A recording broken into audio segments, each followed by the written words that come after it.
Elon, thank you for joining us. Yeah, thanks for having me. So, we want to spend the time today talking about your view of the future and what people should work on. So, to start off, could you tell us? You famously said when you were younger there were five problems that you thought were most important for you to work on. If you were 22 today, what would the five problems that you would think about working on be? Well, first of all, I think if somebody is doing something that is useful to the rest of society, I think that's a good thing. Like, it doesn't have to change the world. Like, you know, if you're doing something that has high value to people, and frankly, even if it's something, if it's like just a little game, or the some improvement in photo sharing or something, if it has a small amount of good for a large number of people, that's, I mean, I think that's fine. Like, stuff doesn't need to be changed the world just to be good. But in terms of things that I think are most likely to affect the future of humanity, I think AI is probably the single biggest item in the near term that's likely to affect humanity. So it's very important that we have the advent of AI in a good way. That is something that if you could look into the crystal ball and see the future, you would like that outcome, because it is something that could go wrong, as we've talked about many times, and so we really need to make sure it goes right. That's I think AI, working on AI and making sure it's a great future. That's the most important thing I think right now, the most pressing item. Then obviously anything to do with genetics. If you can actually solve genetic diseases, if you can prevent dementia or Alzheimer's or something like that, with genetic reprogramming, that would be wonderful. So I think there's genetics. It might be the sort of second most important item. I think having a high bandwidth interface to the brain, like we're currently bandwidth limited. We have a digital tertiary self in the form of our email capabilities, our computers, phones, applications. We're effectively superhuman, but we're extremely bandwidth constrained in that interface between the cortex and your sort of that tertiary digital form of yourself. And helping solve that bandwidth constraint would be, I think, very important for the future as well. So, one of the, I think, most common questions I hear ambitious young people ask is, I want to be the next Elon Musk. How do I do that? Obviously, the next Elon Musk will work on very different things than you did. But what have you done, or what did you do when you were younger that you think sort of set you up to have a big impact? Well, I think first of all, I should say that I did not expect to be involved in all these things. So the five things that I thought about at the time in college, so quite a long time ago, 25 years ago, making life multiplanetary, accelerating the transition to sustainable energy, the internet, broadly speaking, and then genetics and AI. I think I didn't expect to be involved in all of those things. I actually, at the time in college, I sort of thought helping with electrification of cars was how I would start out, and that's actually what I worked on as an intern, was advanced ultracapacitors to see if they would be a breakthrough relative to batteries for energy storage in cars. And then when I came out to go to Stanford, that's what I was going to be doing my grad studies on, was working on advanced energy storage technologies for electric cars. And then I put that on hold to start an internet company in '95, because there does seem to be like a time for particular technologies when they're at a steep point in the inflection curve, and I didn't want to do a PhD at Stanford and watch it all happen, and I wasn't entirely certain that the technology I'd be working on would actually succeed. Like, you can get a doctorate on many things that ultimately do not have a practical bearing on the world. And I wanted to, I really was just trying to be useful. That's the optimization. It's like, what can I do that would actually be useful? Do you think people that want to be useful today should get PhDs? Mostly not. So what is the best way to be Some useful? yes, but mostly not. How should someone figure out how they can be most useful? Whatever this thing is that you're trying to create, what would be the utility delta compared to the current state of the art times how many people it would affect? So that's why I think having something that has a makes a big difference but affects a sort of small to moderate number of people is great. As is something that makes even a small difference but affects a vast number of people. Like the area under the area curve. under the curve. Yeah, exactly. The area under the curve would actually be roughly similar for those two things. So it's actually really about just trying to be useful and matter. And then when you're trying to estimate probability of success, so you say this thing will be really useful, good area under the curve. I guess to use the example of SpaceX. Mm-hmm. When you made the go decision that you were actually going to do that, this was kind of a very crazy thing at the time. Very crazy, very for sure. Crazy. Yeah, people are not shy about saying that. But I kind of agree. I agreed with them that it was quite crazy. Crazy if the objective was to achieve the best risk-adjusted return, starting a rocket company is insane. But that was not my objective. I'd simply come to the conclusion that if something didn't happen to improve rocket technology, we would be stuck on Earth forever. And the big aerospace companies had just had no interest in radical innovation. All they wanted to do was try to make their old technology slightly better every year, and in fact, sometimes it would actually get worse. And particularly in rockets, it's pretty bad. Like in '69, we were able to go to the moon with the Saturn V, and then the space shuttle could only take people to low Earth orbit, and then the space shuttle retired. I mean, that trend is basically trends to zero. People sometimes think technology just automatically gets better every year, but it actually doesn't. It only gets better if smart people work like crazy to make it better. That's how any technology actually gets better. And by itself, technology, if people don't work on it, actually will decline. I mean, you can look at the history of civilizations, many civilizations, and look at, say, ancient Egypt, where they were able to build these incredible pyramids, and then they basically forgot how to build pyramids. And then even hieroglyphics, they forgot how to read hieroglyphics. Or you look at Rome and how they were able to build these incredible roadways and aqueducts and indoor plumbing, and they forgot how to do all of those things. There are many such examples in history. So I think should always bear in mind that entropy is not on your side. Yeah. One thing I really like about you is you are unusually fearless and willing to go in the face of other people telling you something is crazy. And I know a lot of pretty crazy people, you still stand out. Where does that come from, or how do you think about making a decision when everyone tells you this is a crazy idea? Or where do you get the internal strength to do that? Well, first of all, I'd say I actually think I feel fear quite strongly.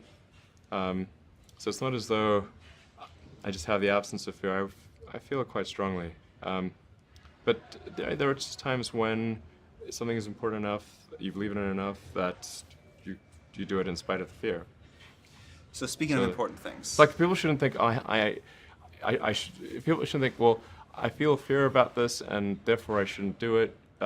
It's normal to feel fear. Like there'd have to be something mentally wrong if you didn't feel fear. So you just feel it and let the importance of it drive you to do it anyway. Yeah, actually, something that can be helpful is fatalism, to some degree. If you just accept the probabilities, then that diminishes fear. When starting SpaceX, I thought the odds of success were less than 10%, and I just accepted that actually probably I would just lose everything. But that maybe would make some progress if we could just move the ball forward. Even if we died, maybe some other company could pick up the baton and keep moving it forward, so that would still do some good. Same with Tesla. I thought the odds of a car company succeeding were extremely low. What do you think the odds of the Mars colony are at this point today? Well, oddly enough, I actually think they're pretty good. So like, when can I go? Okay. At this point, I am certain there is a way. I'm certain that success is one of the possible outcomes for establishing a self-sustaining Mars colony, in fact, a growing Mars colony. I'm certain that that is possible. Whereas until maybe a few years ago, I was not sure that success was even one of the possible outcomes. Some meaningful number of people going to Mars, I think this is potentially something that can be accomplished in about 10 years, maybe sooner, maybe 9 years. I need to make sure that SpaceX doesn't die between now and then, and that I don't die, or if I do die, that someone takes over who will continue that. You shouldn't go on the first launch. Yeah, exactly. Well, Actually, the first launch will be robotic anyway, so. I want to go except for the internet latency. Yeah, the internet latency would be pretty significant.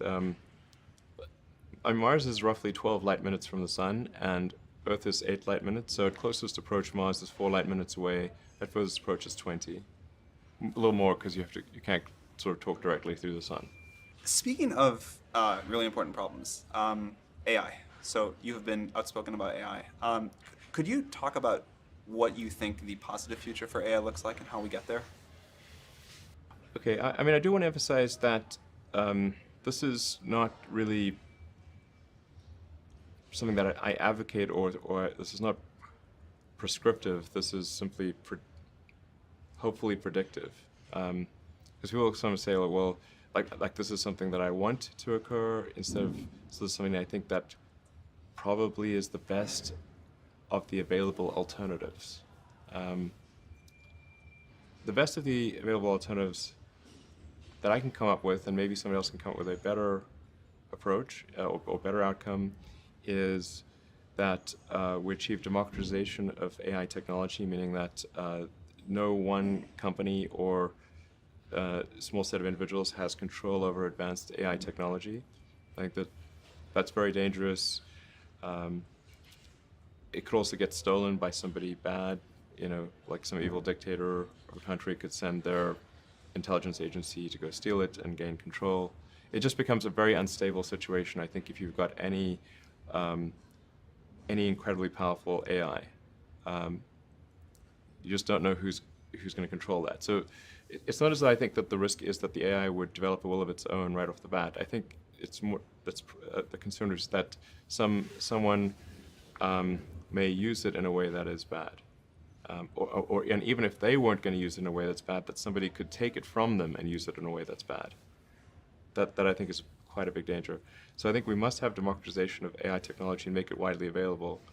And that's the reason that obviously Yumi and the rest of the team created OpenAI, was to help with the help spread out AI technology so it doesn't get concentrated in the hands of a few. But then of course that needs to be combined with solving the high bandwidth interface to the cortex. Humans are so slow. Humans are so slow. Yes, exactly. But we already have a situation in our brain where we've got the cortex and limbic system, and the limbic system is kind of that's the primitive brain. It's kind of like your instincts and whatnot, and then the cortex is the thinking upper part of the brain.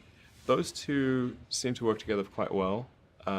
Occasionally, your cortex and limbic system may disagree, but it generally works pretty well. Generally works pretty well, and it's like rare to find someone who I've not found someone who wishes to either get rid of their cortex or get rid of their limbic system.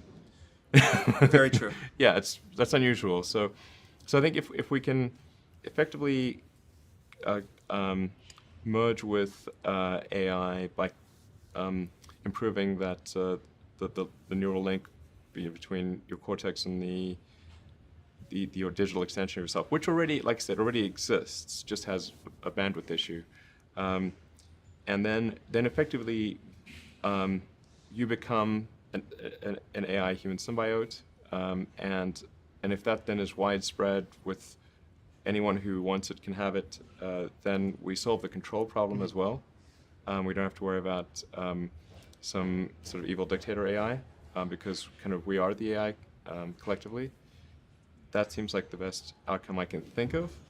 So you've seen other companies in their early days that start small and get really successful. Hope I don't regret asking this on camera, but how do you think OpenAI is going as a 6-month-old company? It seems to be going pretty well. I think we've got a really talented group at OpenAI, It and seems like it. yeah, really talented team, and they're working hard. Um, OpenAI is structured as say a 501c3 nonprofit, but many nonprofits do not have a sense of urgency. It's fine; they don't have to have a sense of urgency, um, but OpenAI does, because I think people really believe in the mission. I think it's important, and it's about minimizing the risk of existential harm in the future. And so I think it's going well. I'm pretty impressed with what people are doing and the talent level. And obviously, we're always looking for great people to join who We're up believe to in the like mission. close to 40 people now. Yeah. It's going well. All right, just a few more questions before we wrap up. How do you spend your days now? Like, what do you allocate most of your time to? My time is mostly split. It's split between SpaceX and Tesla, and of course, I try to spend it's a part of every week at OpenAI. So I spend basically half a day at OpenAI most weeks, and then I have some OpenAI stuff that happens during the week. But other than that, it's really And what do you SpaceX do when and you're Tesla. at SpaceX or Tesla? Like, what does your time look like there? Yeah, so that's a good question. I think a lot of people think I must spend a lot of time with media or on businessy things, but actually almost all my time, like 80% of it is spent on engineering and design. Engineering and design. So it's developing next generation product. That's 80% of it. You probably don't remember this. A very long time ago, many years, you took me on a tour of SpaceX. And the most impressive thing was that you knew every detail of the rocket and every piece of engineering that went into it. And I don't think many people get that about you. Yeah, I think a lot of people think I'm kind of a business person or something, which is fine. Like business is fine, but but really it's it's like at SpaceX. Gwynne Shotwell is chief operating officer. She kind of manages legal, finance, sales. And kind of general business activity, and then my time is almost entirely with the engineering team working on improving the Falcon 9 and the Dragon spacecraft and developing the Mars Colonial Architecture. And then at Tesla, it's working on the Model 3 and some in the design studio, typically half a day a week, dealing with aesthetics and look and feel things, and then most of the rest of the week is just going through engineering of the car itself as well as engineering of the factory, because the biggest epiphany I've had this year is that what really matters is the machine that builds the machine, the factory, and that is at least 2 orders of magnitude harder than the vehicle itself. It's amazing to watch the robots go here and these cars just happen. Yeah. Now, this actually has a relatively low level of automation compared to what the Gigafactory will have and what Model 3 will have. What's the speed on the line of these cars? Actually, the average speed of the line is incredibly slow. It's probably about, including both X and S, it's maybe 5 centimeters per second. And what can you get to? This is very slow. Or what would you like to get to? I'm confident we can get to at least 1 meter per second, so a 20-fold increase. That would be very fast. Yeah. At least. I mean, I think 1 meter per second, just to put that in perspective, is a slow walk, or like a medium speed walk. A fast walk could be 1.5 meters per second. And then the fastest humans can run over 10 meters per second. So if we're only doing 0.05 meters per second, that's very slow, current speed. And at 1 meter per second, you can still walk faster than the production line.